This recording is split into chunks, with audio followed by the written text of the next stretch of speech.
Welcome to a quick breakdown of investment costs. Today, we're looking at Neon and whether its fees stack up against the competition. Understanding these charges is key to keeping more of your returns.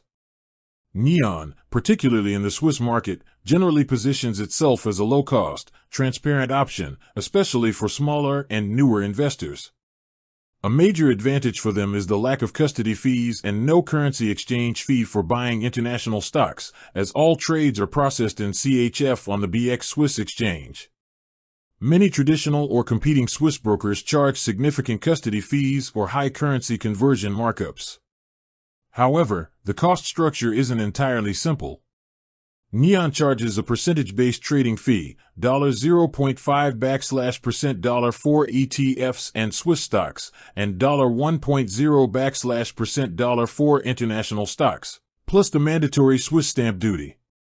This percentage-based fee structure means that while it's very cheap for small trade amounts, often cheaper than fixed-fee brokers, it can become more expensive for very large trades compared to brokers who have a low or zero maximum cap on their percentage fees or offer tiered, lower fixed rates for high-volume traders.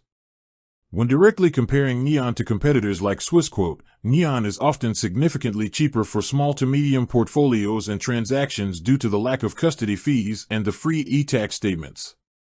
For large portfolios, especially those focusing on foreign securities with foreign currency dividends, the percentage-based trade fee and a potential dividend conversion fee can start to make some competitors more cost-effective. In short, Neon is designed to be affordable and simple for the average, small-scale, or beginner investor.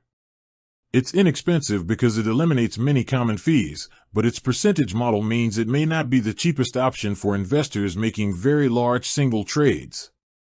Always look closely at the fee structure, custody fees, transaction fees, and currency conversion relative to your specific investment style and portfolio size.